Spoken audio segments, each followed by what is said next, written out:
Sihani gate थाने में नायब तहसीलदार द्वारा 21 बीएलओ के खिलाफ एफआईआर दर्ज की गई। एफआईआर में 9 महिला बीएलओ के नाम शामिल हैं। ये कार्रवाई एसआईआर फॉर्म भरने में लापरवाही के कारण की गई। गाजियाबाद के डीएम रविंद्र कुमार ने बताया कि लापरवाही करने वाले बीएलओ के खिलाफ दंडात्मक कार्रवाई की गई है। उन्होंने स्पष्ट किया कि आने वाले 2 दिनों में यदि बीएलओ निर्धारित समय के भीतर अपने कार्य पूरे कर लेते तो उनके ऊपर हुई कार्रवाई वापस ली जा सकती है। डीएम ने जनता से अपील की है कि वे अपने फॉर्म समय पर भरकर संबंधित बीएलओ को सौंप दें ताकि फॉर्म भरने की प्रक्रिया समय पर पूरी हो सके। इसके अलावा प्रशासन ने आरडब्ल्यूए व्यापारिक संगठन और अधिवक्ता संगठनों को भी पत्र भेजकर इस विषय में जागरूक किया। फ्लोर में 4 फ्लोर है, उसमें मल्टीपल लोग रहते हैं। हायर सोसाइटीज में मल्टीपल लोग रहते हैं, तो एक एक व्यक्ति को ट्रैक करना अकेले वो बीएलओ व्यवस्था थी, इसीलिए ये व्यवस्था बीएलएस की बनाई गई थी। तो लेकिन अब जो हम ग्राउंड पे देख रहे हैं, बीएलएस का हमें कोई भी एक्टिव सपोर्ट नहीं मिल पा रहा है, कोई भी बीएलए सक्रिय नहीं है। पार्षदों का एक्टिव सपोर्ट मिल पा रहा है, लेकिन बीएलएस का कोई सपोर्ट कहीं से भी नहीं है। आप लोगों से व्यक्तिगत रूप से हमने फोन पे ये निवेदन किया है, लेकिन फिर ये समस्या बाद में आएगी, क्योंकि अगर ये मिसिंग वोटर रहते हैं तो उसके अंदर नोटिस इशू होंगे, नाम कटेंगे। तो इसलिए ये आवश्यक है कि आप लोग अभी, आज हम लोग 27 तारीख में, आज से ही अपने जितने आपने बीएलएस के नाम हमें दिए थे उन सबको एक्टिवेट करें। जिस प्रकार से आप लोग जो बीएलए इलेक्शन के दौरान पूरी तरह एक्टिव रहते हैं, उसी मोड में एक्टिव रह के, और बीएलए जो कि उसी बूथ के आपके रहने वाले हैं, उनको एक लोगों की जानकारी होनी चाहिए, तो वो बीएलओ को वो सपोर्ट करें, जो है उन वोटर्स को खुलवाने में सपोर्ट करें, उनका फॉर्म भरवाने में सपोर्ट करें। ये एक मीडिया चैनल हमारे सामने है, तो ये चीज़ के लिए हमने आप लोगों को अपील किया है, तो इसके लिए आप लोग करना। तो आप बता दें जी। नहीं, आपकी बात बिल्कुल सही है कि इसमें जो बीएलएस जो है उनका जितना एक्टिव पार्टिसिपेशन है उतना नहीं। कुछ लोग कर रहे हैं, मेहनत भी कर रहे हैं, संख्या बहुत कम है, संख्या कम है, पहले तो किया भी नहीं, उनके लिए फर्स्ट टाइम ड्यूटी है। लेकिन जो पार्षद है, मैं उसको रिक्वेस्ट करूंगा, जो भी आपके साथ नीचे काम कर रहे हैं, वो पार्षदों की मैं सूची दे देता हूँ, और पूर्व पार्षद, तो जो पार्षद या पूर्व पार्षद है, ऐसी संख्या मिला के गाजियाबाद पूरे हमारे मान लेंगे 100 है, 100 वार्ड से, और लगभग 30 वार्ड मुरादनगर में है, और 29 वार्ड हमारे खोड़ा में है। इन सबकी मैं एक सूची दे देता हूँ, 100 जमा 30 जमा 160 लोगों की, और इनको मैं स्पेशली एक बार अलग से बोल देता हूँ अपने करने से। आप हमें सूची दे दीजिए, तो हम फिर उनसे कॉल करके करा देंगे सुभाष बाबू जी। लेकिन आपको एक बार पहले उन्हें आपको कन्फर्म करना पड़ेगा कि 100% तो सपोर्ट नहीं, सपोर्ट तो हो ही नहीं, पार्षद तो हो ही नहीं, लेकिन पार्षदों को और पूर्व पार्षदों को, और लोनी सॉरी इधर साहिबाबाद में स्पेशली। सर गाजियाबाद में सर एसआईआर को लेकर प्रशासन काफी सख्ती के साथ कार्रवाई कर रहा है। जमीनी स्तर पर क्या कुछ कार्रवाई हो रही है, क्या कुछ जो उल्लंघन कर रहे हैं उन पर उनके खिलाफ कार्रवाई हो रही है? देखिए, जनपद गाजियाबाद में हमारे 3089 बूथ हैं और 28 लाख से ऊपर वोटर हैं, और ईएफ कलेक्शन का काम अभी चल रहा है। तो हमारे सभी बीएलओज, हमारे सुपरवाइजर्स, उनके लिए हमने सेक्टर ऑफिसर्स, सभी हमारे जो डिस्ट्रिक्ट लेवल ऑफिसर्स हैं उनको भी सुपरवाइजर ऑफिसर्स के रूप में एडीएम स्तर के ऑफिसर्स को भी लगाया है। और अभी लगभग हमारा 30% के लगभग काम कंप्लीट हुआ है, और बाकी कार्य कंप्लीट होना है। आज 27 तारीख है, सभी बीएलओस को हमने फील्ड में एक्टिव रहकर घर घर जाकर और ईएफ फॉर्म कलेक्ट करने के निर्देश दिए हैं।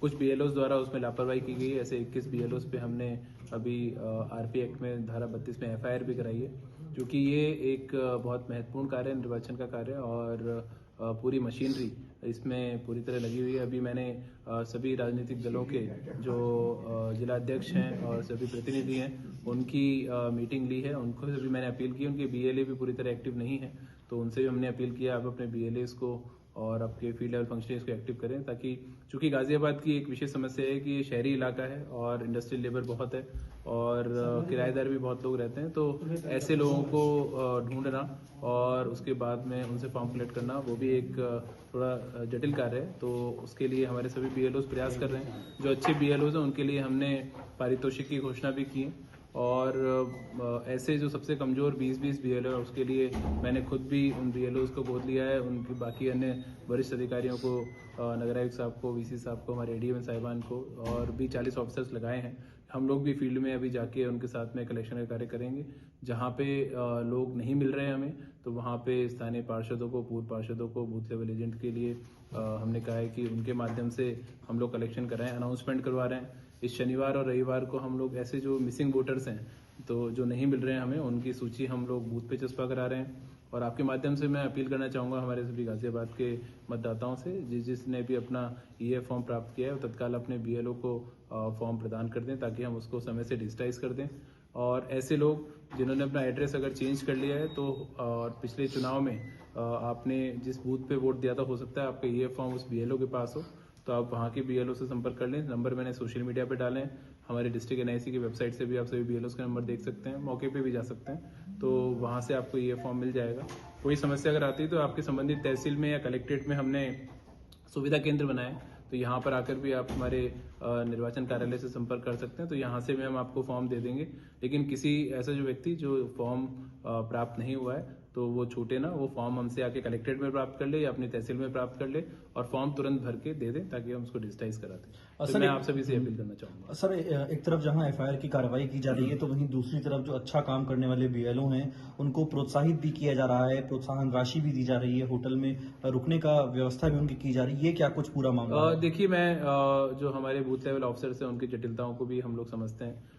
हमारे 3089 में से 1100 आंगनबाड़ी कार्यकर्ता हैं, हमारे BLO सब हमारी बहनें हैं, और सभी लोग शहरी क्षेत्रों में कॉम्प्लेक्सिटीज होती हैं फिर भी काम कर रहे हैं, तो उसमें जो अच्छा काम कर रहे हैं उन्हें निश्चित रूप से हमें पारितोषिक प्रदान करना ही चाहिए, तो हम लोग उनका सम्मान कर रहे हैं। लेकिन जो लोग बिल्कुल कई बार कहने के बाद भी अगर लापरवाही करते हैं तो निश्चित रूप से, चूंकि ये शासकीय कार्य है, शासकीय कार्य में कोई व्यक्ति लापरवाही करता है तो उसको दंड मिलना ही चाहिए।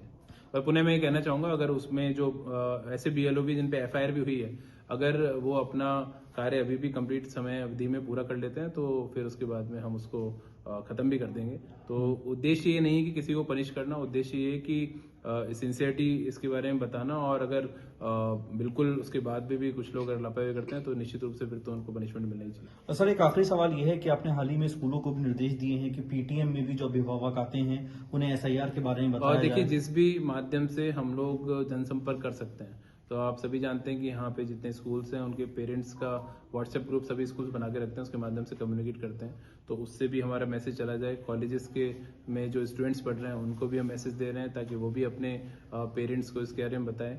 अभी हमने ये निर्णय लिया है कि जहाँ पे इंडस्ट्रीज बहुत हैं, तो अभी हम इंडस्ट्री एसोसिएशन को पत्र लिखने जा रहे हैं, ताकि उनके यहाँ पे जो भी वर्कर्स काम करते हैं, अलग अलग RWS के चेयरमैन को पत्र लिख रहे हैं, उनके यहाँ पे जो लोग रहते हैं, और जो हमारी ऐसी कंस्ट्रक्शन लेबर है, तो सभी जो कार्यदायी संस्थाएं हैं उसमें जो रजिस्टर्ड जितने भी कॉन्ट्रैक्टर्स हैं उनको भी पत्र लिखने जा रहे हैं कि वो भी अपने अपने जो लोग उनके यहाँ काम कर रहे हैं सबसे ये सुनिश्चित कर लें कि उन्होंने अपना एनुमरेशन फॉर्म अपने धन्यवाद। अपनी राय हमें कमेंट बॉक्स में ज़रूर दें। ऐसे ही लेटेस्ट अपडेट्स के लिए हमारे चैनल रॉयल बुलेटिन को लाइक, शेयर और सब्सक्राइब करना ना भूलें।